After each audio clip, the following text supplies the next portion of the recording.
Hi,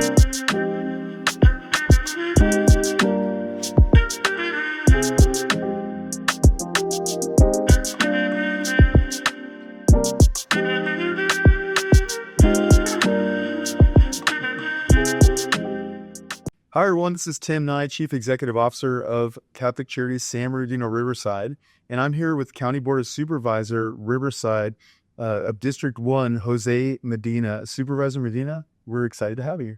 Thanks for coming. Yeah, so once again, Supervisor, we're just going to start a little bit to get to know our Supervisor Medina.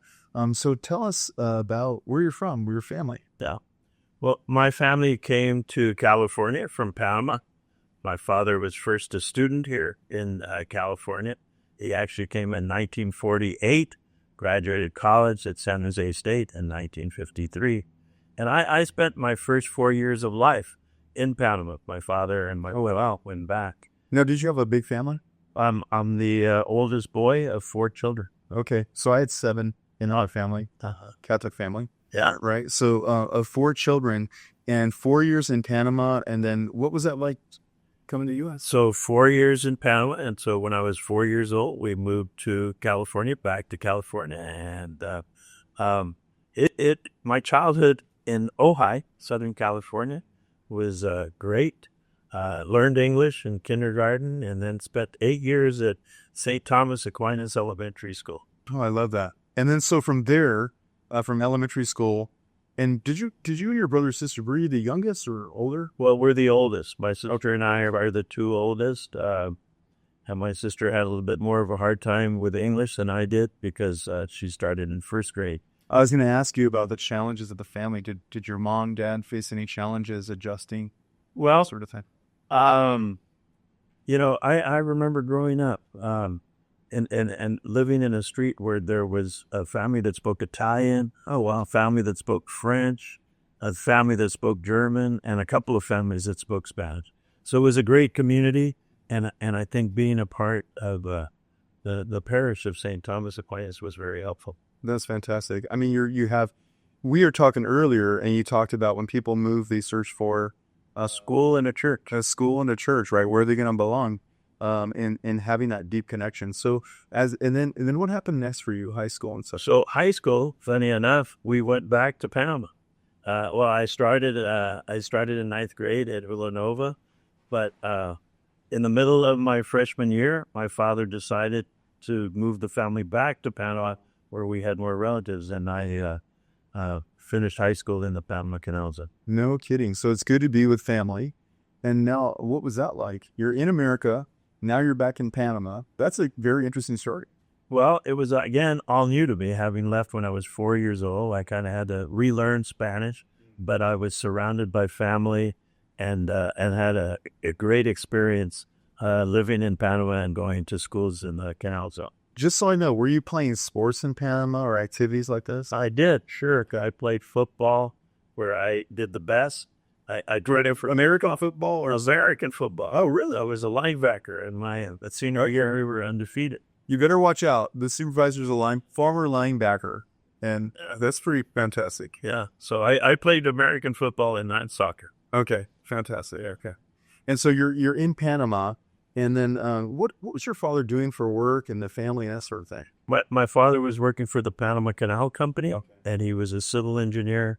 And he actually was in charge of water treatment in the country of Panama. That's pretty amazing.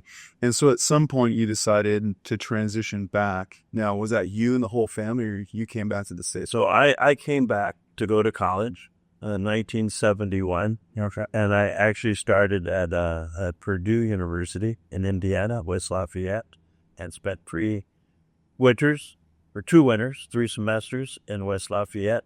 And then about 1973, I transferred here to UC Riverside. But just out of curiosity, who inspired you? You could have stayed in Panama. Who inspired you to go to college and take that leap? Yeah. Well, my mother and father both knew how important education was. And there was no doubt in our family that all the children were going to go to college. And we did. All of us graduated from college. In one sense, I may have been the first because my sister stayed in Panama and went to community college in Panama. but it was what was expected. Mm-hmm. I think expectations from the parents, not to throw, my dad's probably going to watch this. My dad always told me, Tim, C's are better, right? Well, thank God for PE because I got an A in PE and that helped bring my GPA up. But expectations are huge inside the family itself, for sure. And having those values and that communities in there. So you finally went to UCR right around here, and you went to church at UCR as well. I attended the Newman Center both at Purdue and at UCR. Oh, okay. Fantastic. Yeah. And your major at UCR? So I got my bachelor's in Latin American Studies. Okay. And UCR had a great program in that, which is what first attracted me to UCR. And then so from college, where's your passion? Where do you decide what's your career going to be from here? Yeah. Well, one of my dreams that I fulfilled was to live in South America. And when I graduated from UCR, I joined the Peace Corps and was sent to Bogota and Medellin, Colombia. And I spent a short time in Medellin teaching young kids in a men's prison. Oh, wow. When you first said that, I know they're really well known for their colleges, but you're in a men's prison? Yeah, so that's where we're in Colombia, South America. What did your parents say about that? Hey, Mom and Dad, I'm going to go to Peace Corps. Right. Well, funny how it happened, because as I went south, they came back north. So as I went to live in Colombia, they came and moved back to California, and we're living in Sacramento. But they were very supportive. They were very supportive of my time in the Peace Corps. And well, this kind of ties in because earlier you said in Sacramento, your parents, before our prior discussion, your parents were volunteering at the church and, in a part of food distribution as such. Right. So I think maybe you were learning to give back in that regard too. For sure. I would say even into my trajectory into politics, which has been long, it certainly came out of what I learned from my parents and my Catholic upbringing. I say that all the time. It's incredible. So you're in Colombia and you're teaching folks in prison. Yeah. All men's prison. What was that experience like for you? Well, it was a little hairy. Yeah. It was the 1970s, before the cartel. But it wasn't like my classroom here in Riverside. Right. We didn't have much to work with. But one thing that I found was how much I loved teaching, and the interaction that I had with young people is what got me into teaching when I get back here. So you came back, and I'm assuming your sister also came back to the States. So my sister eventually, but actually my sister became a teacher as well. But she taught in the Panama Canal Zone all the way up until 2000, when the U.S. handed back control of the canal to Panama. And so this is great. So one thing you're really interested in is education. You're real passionate about that. So you're teaching, and then eventually, I believe, state assembly, and then you were on a committee for education as well. Correct. So in the 10 years in the state assembly, I chaired the committee on higher education, which I loved doing. We have some great community colleges here in Riverside and UCR. Of course, my son went to UCR, so I'm a huge fan. But tell us more about education. I mean, if there's a kid out there watching now, what would you say to a young kid that's thinking about school and not sure? What advice would you give? Well, 2 days ago, I was at UCR in front of about 150 young people, high school age kids. And I got somewhat the same question, what advice did I have for them?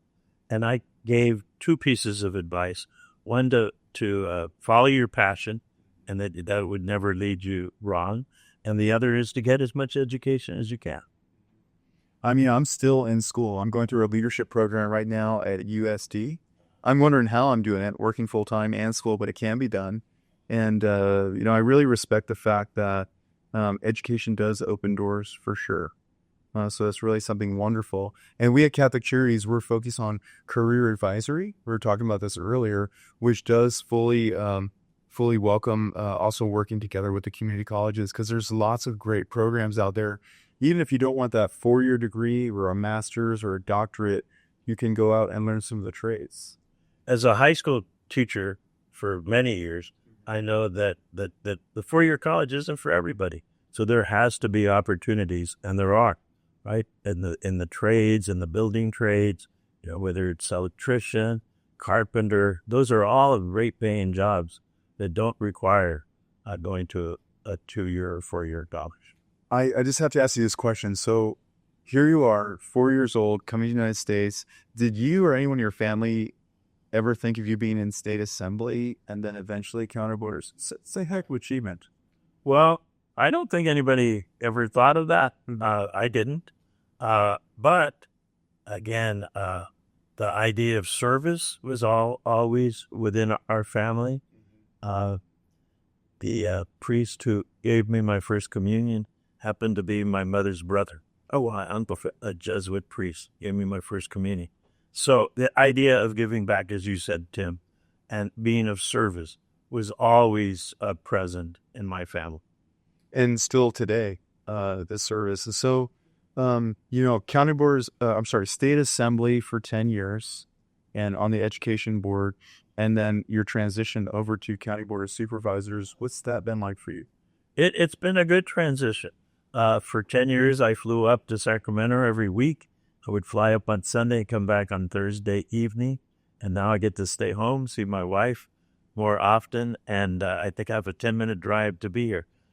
It's great to be here locally. The issues might be a little bit different, but it's been a great transition. And this is, is there something that keeps you up at night, or is there something you're real excited about?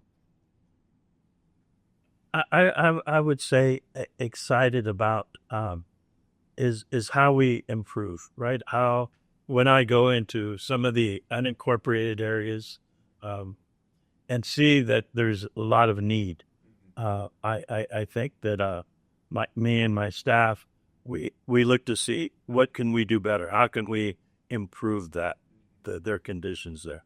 And we were talking earlier about county board supervisors and all the folks that are elected officials working with other nonprofits. And there's so many great nonprofits. You mentioned one you were with the other day, actually. Well, TODEC is one that I work closely with. I happen to have been in the recent marches.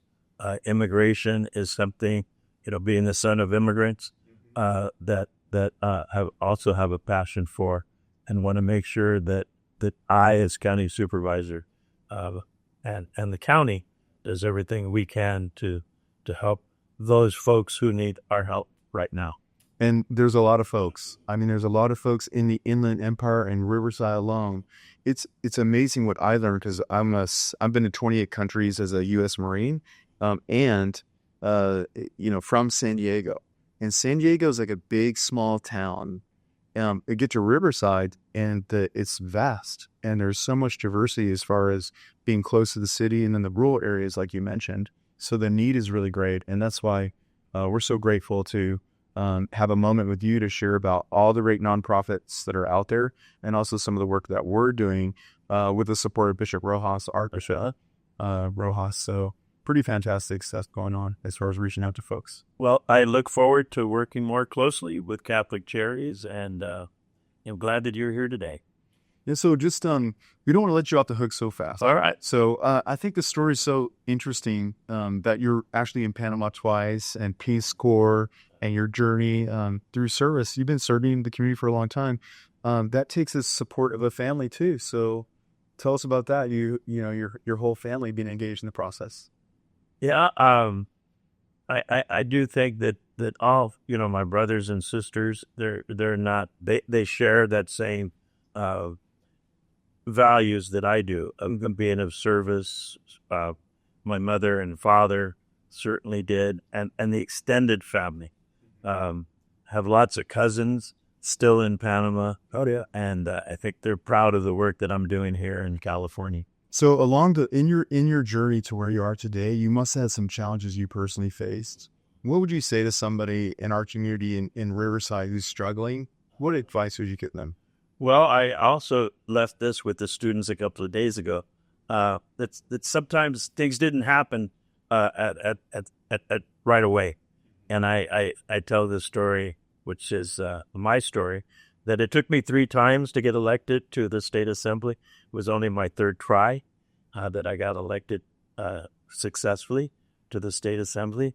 And then I shared that it took 3 times for me to take the master's exam, to pass the master's exam.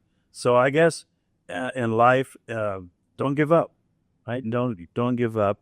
You can get there. You may not get there at the first time, but if you stick to it, you'll get there. We're talking a lot about that at our organization, being consistent and not giving up and, going big for things. And we want that as well. You'll be happy to know Bishop Rojas turned down being the bishop 3 times. Yeah. Much like Saint Bernardino. So you get some, they say good things come, or what 3rd time's the charm. Right. 3rd time's the charm. So remember that, be consistent. And also for anyone who's watching, if you're in a time of need, or you have a family member who's in a time of need, you can reach out to Catholic Charities. You can go to 211. That's another good resource. If you need some support, go to 211. There's lots of great programs and services. And again, contact Catholic Charities for support as well. We're here to support you. If we can't, we're going to refer you to someone that can support you. There's many great nonprofits in the Riverside County area, and also County of San Bernardino as well. So any last words of wisdom you want to share with us? Continue on your path and don't give up. And when you do need help, don't hesitate to reach out. Fantastic. Everyone, so thank you, Supervisor Medina. We're so grateful for you. And everyone watching today, please like, share, and subscribe. Please like, share, and subscribe. I want to get the good word out and share this podcast with our County Board of Supervisor Medina of District 1. Thank you again. Thank you so much. Appreciate you. Thank you. Thanks all.